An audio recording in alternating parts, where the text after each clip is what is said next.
Ку-ку.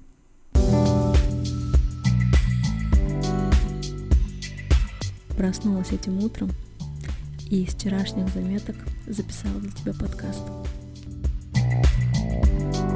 Прекрасного дня. Послушаешь? Приступая к техническим параметрам, вот я уже записывала несколько раз подобные выпуски, но я их не опубликовала. Я просто все-таки хочу как-то структурировать информацию, чтобы она не была настолько долгой. Но я поняла, что этого невозможно сделать. Все старые выпуски пойдут в мусорку. Сейчас будет новый, но он будет такой же долгий, как и все предыдущие. Ну, может, чуть-чуть покороче, постараюсь, конечно. Во-первых, нужно определиться с номинацией. И то есть мне, чтобы дать большую, всеобъемлющую такую оценку, мне нужно выдергивать прям конкретные параметры конкретного чемпионата, конкретные оценочные листы и прямо по ним идти. А чемпионатов огромное количество. На какой из них вы идете, я не знаю. Поэтому хочется все-таки дать какую-то общую оценку, потому что так или иначе все равно все правила наращивания ресниц, они должны быть как бы незыблемыми и теми, которые понимают все, и участники, и судьи. Значит, уже понятно, что в большинстве своем все зависит от того, на какой чемпионат вы пойдете. И все то, что я говорю, или то, как вы себе представляли чемпионат раньше, или то, где вы были раньше, оно может, конечно, отличаться. Значит, условно, вся техника, весь оценочный лист, он делится на две категории, то есть визуальные критерии и технические.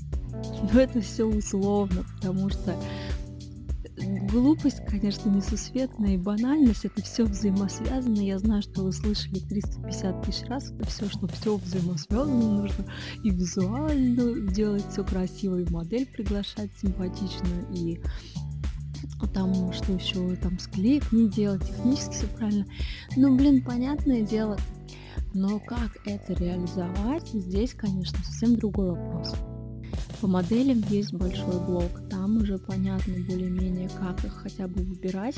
Опять же, по поводу внешности у меня вообще нет никаких приоритетов, потому что модель может выглядеть абсолютно как угодно. Самое главное, чтобы ей подходило то, что вы придумали, подходило по стилистике, это чтобы выглядело гармонично.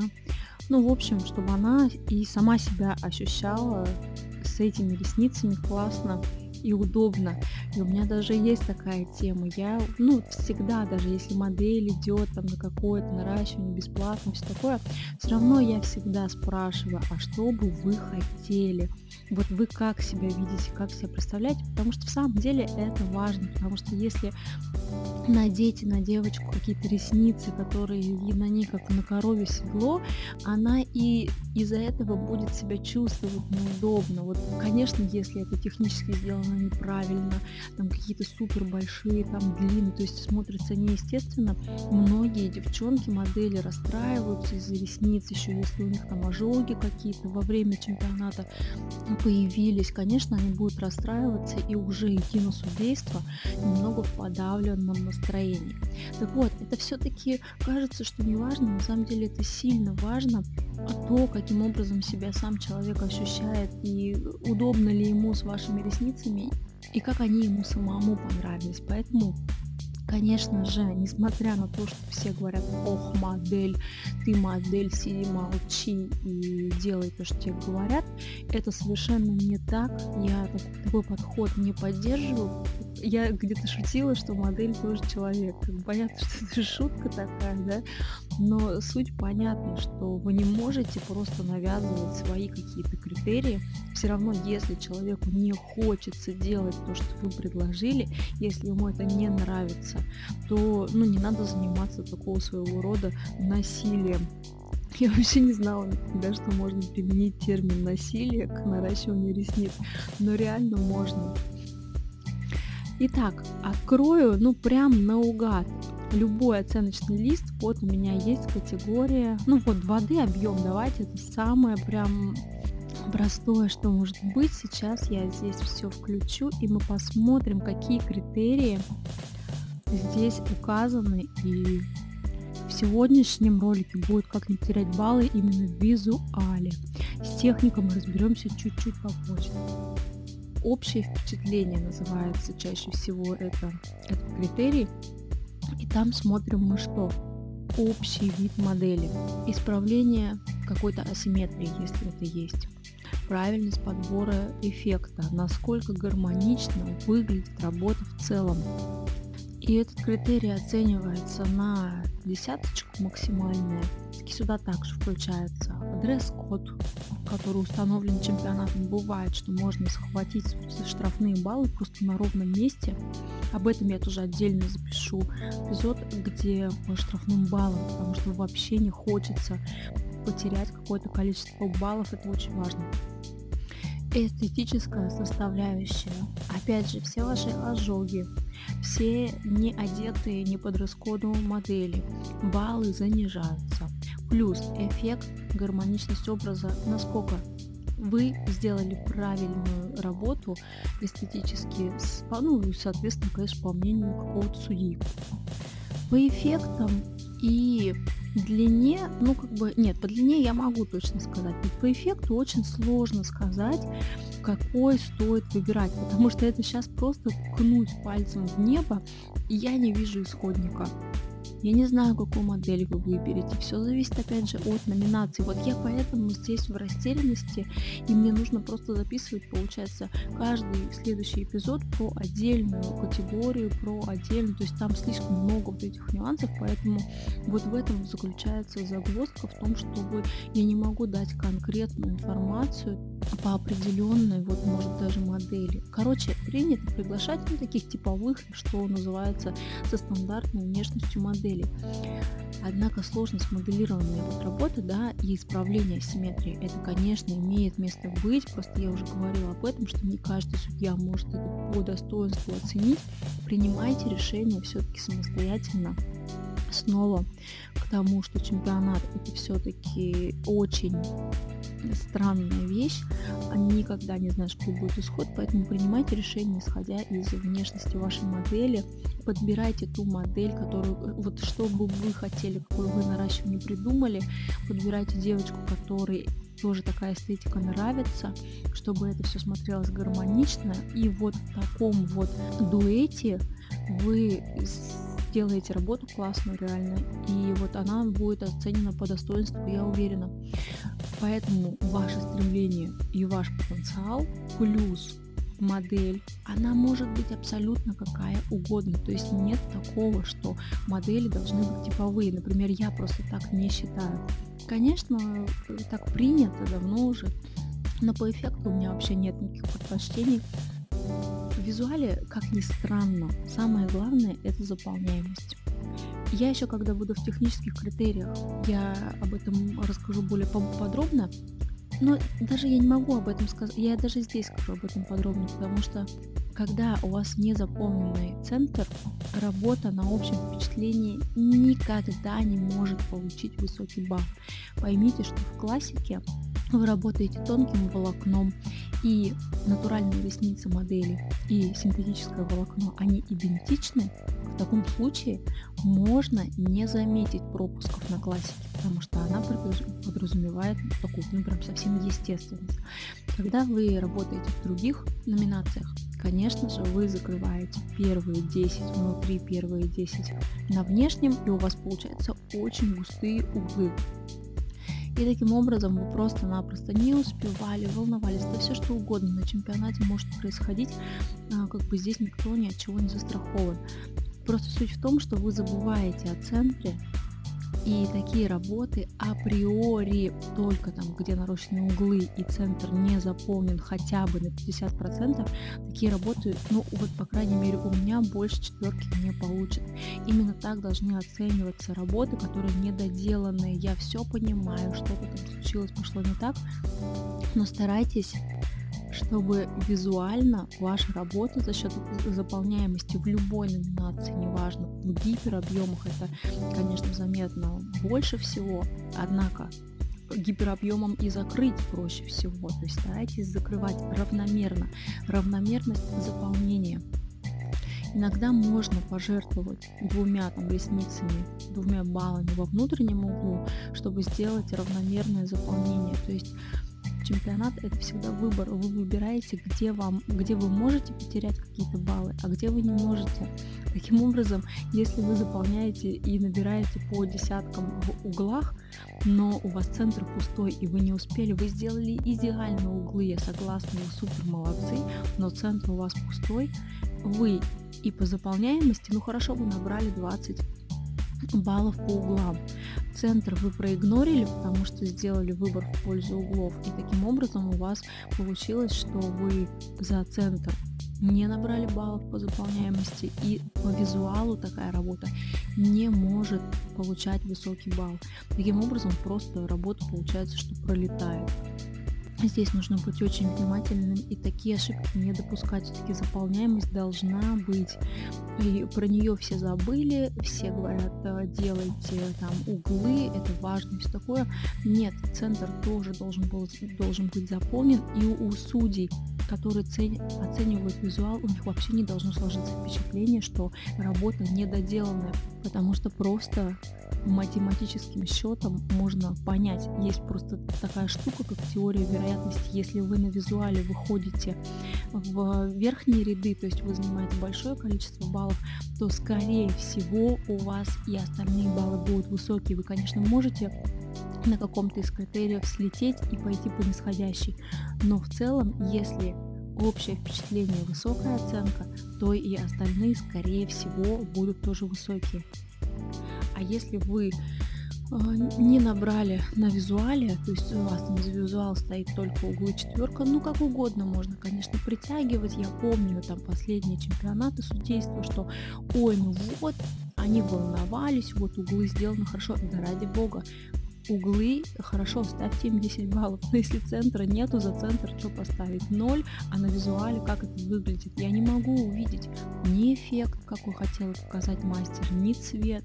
Я такую работу по отступу не оцениваю, потому что там нет ресниц, там нечего оценивать. И по всем критериям, соответственно, мастер пролетает.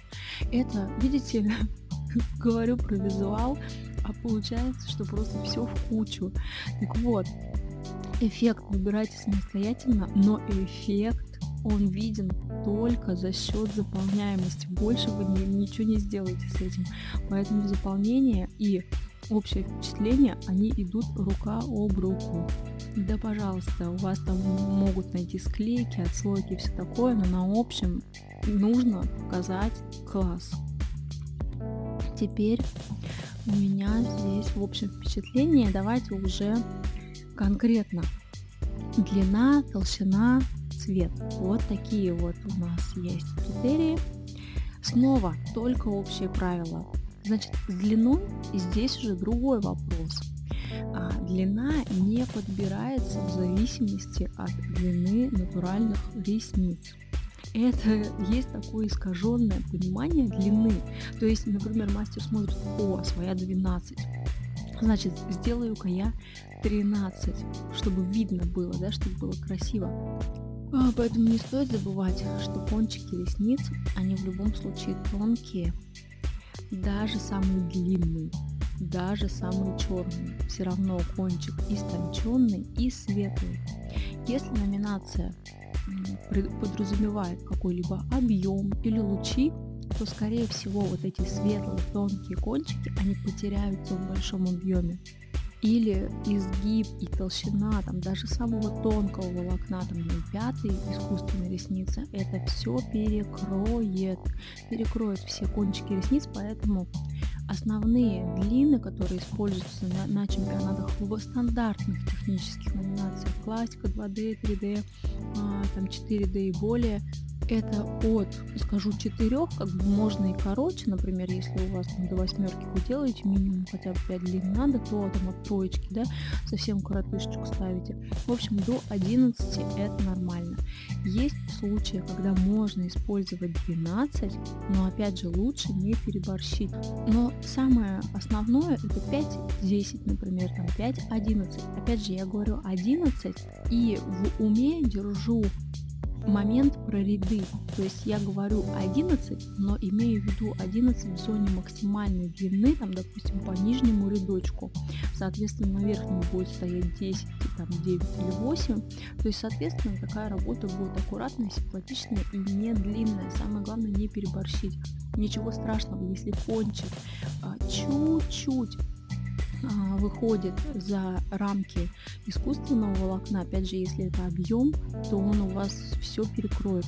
Последнюю работу в объеме я делала 6D третьими ресницами, и у моей модели были очень длинные ресницы, реально 12, наверное, у нее были ресницы. Я поставила ей 10D, и все это закрылось, перекрылось. Длина отличная, потрясающая. Не было никакой яркости, такой безумной какой-то длины, поэтому здесь стоит обращать на это внимание. С толщиной у меня вообще четкая позиция, абсолютно незыблемая, которая подтверждается общими требованиями к процедуре и к технике безопасности, потому что не я это все придумала. Чем больше объем, тем тоньше толщина искусственных ресниц. И это правило просто незыблемое, и с ним невозможно спорить, оно правильное. Поэтому все работы в голливудском объеме, которые сделаны там на 0,7 толщине, типа 6D, объем 0,7, заранее я к ним отношусь не очень хорошо. Потому что ресницы натуральные, которые выдержали бы 6D, там, 0,7 ресницами, такую красоту держать очень тяжело. И за счет этого чаще всего и провисание, но даже не в провисании дело, просто это выглядит неаккуратно, и вот эти ноги у этих пучков, они какие-то жирные, толстые, они рядом не стояли с 0,5, а уж тем более с 0,3. Поэтому нет ничего красивее, чем тонкая, легкая, невесомая работа. То, что касается классических объемов, таких как 2D, например, 3D, хорошо, там допускается толщина 0,07, я не против. Но так в этом же и есть парадокс, что вы делаете в классике 0,7, в 2D 0,7, 3D. Зачем делать в Голливуде 0,7? Чем больше объем, тем тоньше толщина искусственной ресницы. Вот это нужно себе запомнить, потому что юниорам, которые только там начинают формировать эти пучки, только учатся, им как бы 4D сделать по 0,7 в принципе можно, позволительно. Но когда я вижу такие работы и написано эксперт, тренер, судья, категория, что-то совсем-то уж. Это очень несерьезно. Да, с тонкими ресницами работать немножко сложнее, и они в том-то и сложность, что они очень быстрого эффекта проявленного такой вот яркости не дадут. С ними нужно уметь работать, располагать пучки в определенной последовательности. Чтобы вот добиться вот этой плотности, да, нужно постараться. И скорость нужна, соответственно, чтобы все это успеть закрыть. Но здесь же тоже есть советы. Но если вы знаете, что вы, например, по какой-то причине можете не уложиться в тайминг, не берите густые ресницы, не берите длинное веко. Вот и все, ваша проблема будет решена.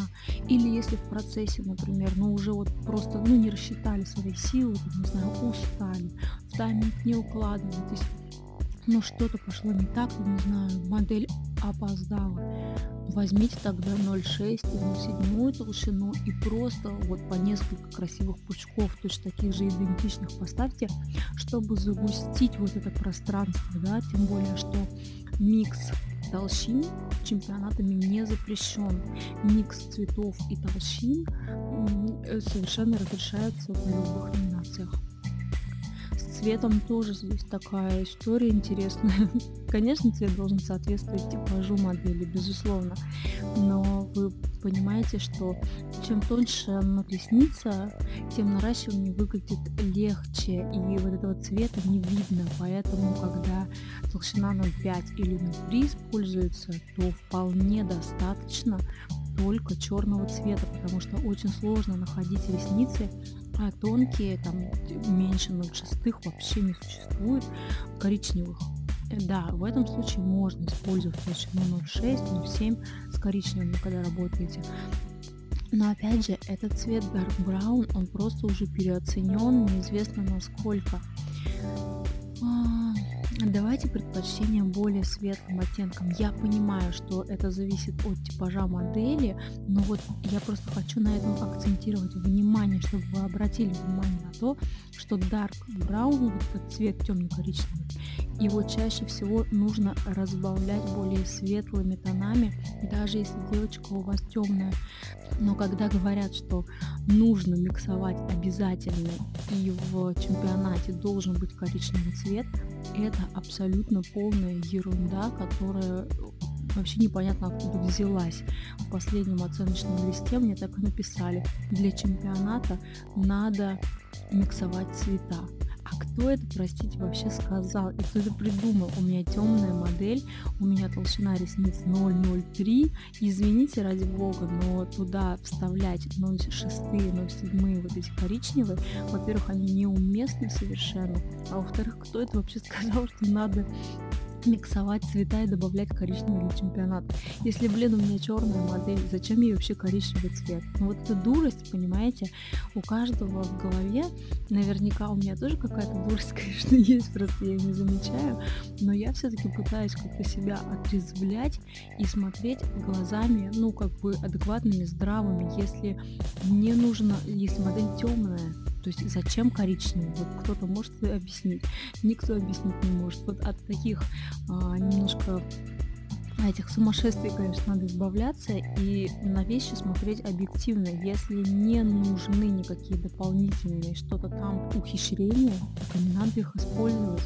То есть нет вообще такого правила, что типа надо делать цвет, обязательно вставлять коричневый. Короче, меня эта тема реально бесит по поводу коричневого этого цвета.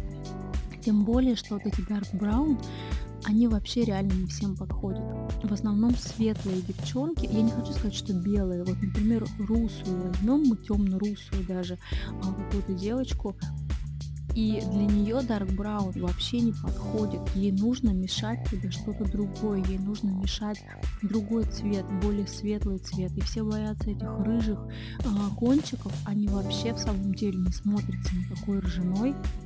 Короче, надо экспериментировать, надо пробовать. Я уже у себя ставила какую-то работу последнюю.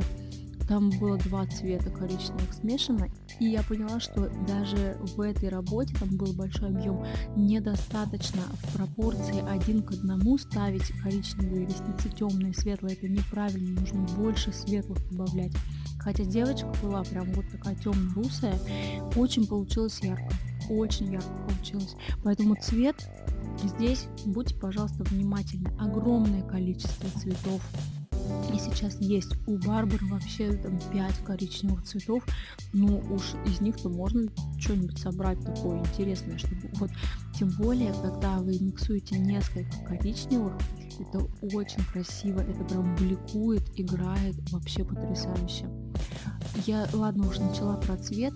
У палетки Близ, это кто? Это Оксана Лакшери, по-моему, да? Вот у нее есть такой интересный цвет. Я делала обзор своих материалов в видео формате, и там я показывала прям эту палетку.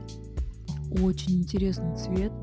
C был микс 007. И вот мы очень долго не могли с коллегами понять, что это за цвет, потому что он и не синий, и не черный, вот он какой-то серый, прям как с оттенком какого-то серого седого. И вот я его добавляла своей девочке на чемпионате, тоже у нее вот были волосы выкрашены в такой цвет. Вот такие интересные сочетания, они реально очень классные.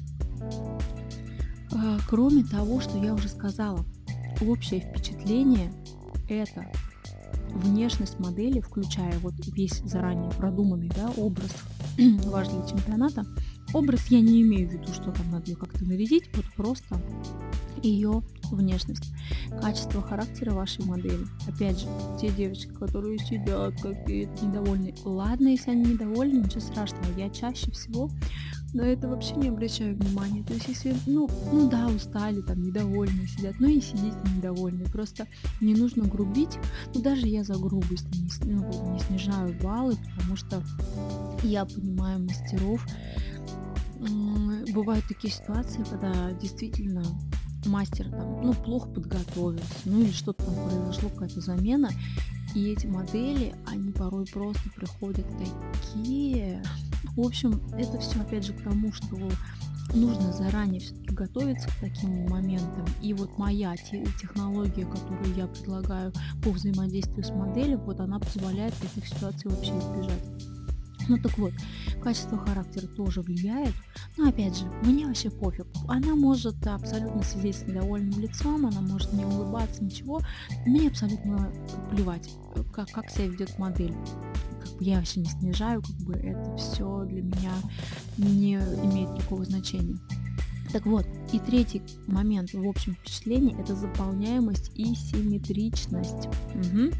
Обязательно симметрия в объеме, в выкладке ресниц, без ступеней, симметричность и заполняемость. Заполняемость — наше все, без нее никуда, без нее высоких баллов на визуале не получить, к сожалению. Также в визуальные критерии часто включается направление и симметричность. Опять же, в зависимости от чемпионатов, направление общее — это раскладка ресниц. Ресницы не должны пересекаться друг с другом. А второе, симметричность, это, конечно же, симметричность на обоих глазах, одинаковое количество, одинаковый наклон ресниц, объем, то есть все это влияет на оценку в общем впечатлении. Плавность перехода — это опять же ступени. Ступени — это, конечно же, работа с рядами. Опять же, здесь зависит многое от того, какая у вас модель. Но здесь на что стоит обратить внимание в симметричности.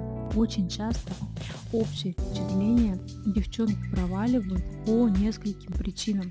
Провисает нижний ряд, особенно в больших объемах. Поэтому я и говорю, что в больших объемах 0,3-0,5 внизу обязательно. То же самое касается каких-то более легких объемов. Если нижний ряд провисает из-за того, что натуральная ресница просто так растет, вот здесь нужно проводить предварительную стыковку вот с изгибами и изгибом каким-то более сильным выправлять эту провисшую ресничку. И еще на визуале второй момент: провисает внутренний угол. Это очень часто, как ни странно, да, не внешний угол провисает, когда вы эффект там неправильно подобрали, а именно внутренний уголок. Изгиб С не всегда подходит на внутренний угол, особенно вот эти подрезанные коротышки. Очень внимательно в этом моменте нужно быть и смотреть на слабую D-шку или подрезать D-изгиб иногда нужно. Очень часто внутренние углы у девчонок растут вниз, и их таким образом нужно выпрямлять. Так, что у меня еще? Направление сказала, плавность перехода сказала. Все вот эти моменты, особенно с плавностью, это ступени минус 1 балл. И когда вот эти есть небольшие ступеньки, жалко, да. Конечно, если там она какая-то малюсенькая, можно там ее не считать, не заметить, или 0,5 совсем немножко снять. Но вот обязательно тогда уж, если у вас есть проблема с рядами, подбирайте модель, у которой не широкий шаг, да, между рядами, и где не нужно будет миксовать много изгибов и работать с рядами, если вы с ними работать не умеете. Ничего там нет страшного. Нужно просто модель подобрать ту, с которой вам будет легко и просто работать. Опять же, если вы супер-мега-мастер и профи вот в этих моментах, то, что касается моделирования, то классно. Делаете такие работы прикольные, здоровские. То есть, когда тоже намешано много изгибов, и они все стоят по делу, то это вообще очень здорово. Так, и здесь моя рекомендация, у меня также есть видео технический критерий модели. То есть мало того, что вы внешность подобрали, вы ресницы еще должны проанализировать, те, с которыми вам будет удобно. Там про плотность рядов, про направление ресниц, про все это есть. Так вот, что у нас еще на визуале? На визуале, пожалуй, все. В следующем выпуске я очень подробно, опять же, про заполняемость, и пойдем уже конкретно по техническим критериям, такие-то как отступ, склейки, то есть все вот такие вот моменты. Так вот, по поводу толщины еще один скажу момент. От толщины чаще всего зависит количество баллов, которые вы получите. Есть такая версия, что если вы идете на чемпионат и делаете то, что у вас получается лучше всего. Я хотела бы опровергнуть эту теорию и сказать, что наоборот. Если вам дадут на 2 балла больше за меньшую толщину, например, однозначно нужно делать выбор в ее пользу. То есть делайте выбор в пользу сложных работ. Ничего страшного, даже если вы ничего по этой теме не займете. То есть вообще, потому что сложные работы мало кто делает, реально. Ты смотришь, и у всех это 0,7, 0,7, 0,7. Это как конвейер, понимаете? Вы уже его смотришь, и уже глаз замылился, потому что одна работа похожа на другую. Вот чтобы отличаться, делайте какие-то интересные, классные проекты, которые вам самим нравятся. Девчонок находить интересных. Так вот, по толщине. Если вы за 0,1 толщину получите там 3 балла, а за 0,5 5 баллов, конечно, нужно брать 0,5 и подбирать модель, которая будет хорошо 0,5. И плотность рядов, чтобы у нее соответствовала. Подбирайте модель именно ту, чтобы больше баллов набрать. В больших объемах тоже такая система. Вы делаете 4D, у вас там 3 балла. Сделайте 6, нафиг вам 4. Какая разница? Разницы нет, как формировать пучок. Четверной или шестерной, десятерной, 12. Вообще разницы нету. Это просто навык отработки. Ну ладно, я сейчас уже плавно просто перетеку в пучки и в их формирование. В общем, выбирайте толщину, конечно, которая соответствует модели, но по максимуму лучше набирать баллов. Особенно на общем впечатлении, потому что общее впечатление — это ваш толчок, это главное, то, что вас потом даже по чистой математике продвинет наверх.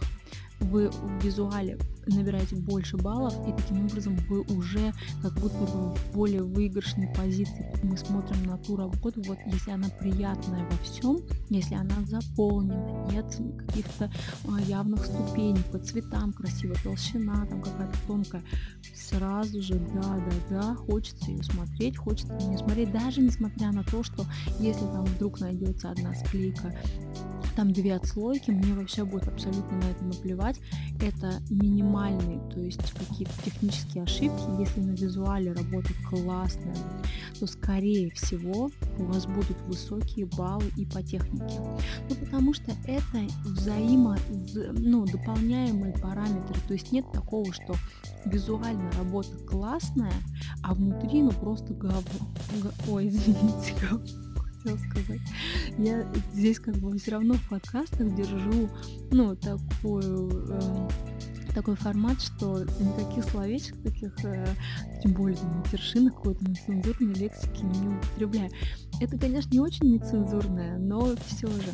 Короче, нужно просто смотреть на то, чтобы работа была визуальна. Нет, я не об этом хотела сказать. На визуальных критериях можно вообще, в принципе, все примерно оценить. Конечно, я не увижу пушковые ресницы, которые приклеены, но в основном качество пучка, направление, заполняемость. То есть такие моменты, конечно, я смогу оценить. Чистоту я смогу оценить. Отслойки не смогу, склейки не смогу. Остальное все получится. Я даже пучок смогу оценить, равномерность раскрытия, просто сидя на визуале. Это очень легко. Вот, таким образом, все. Наконец-то я здесь закончила. Встретимся в следующем выпуске про технические критерии. До следующей встречи. Прекрасного дня.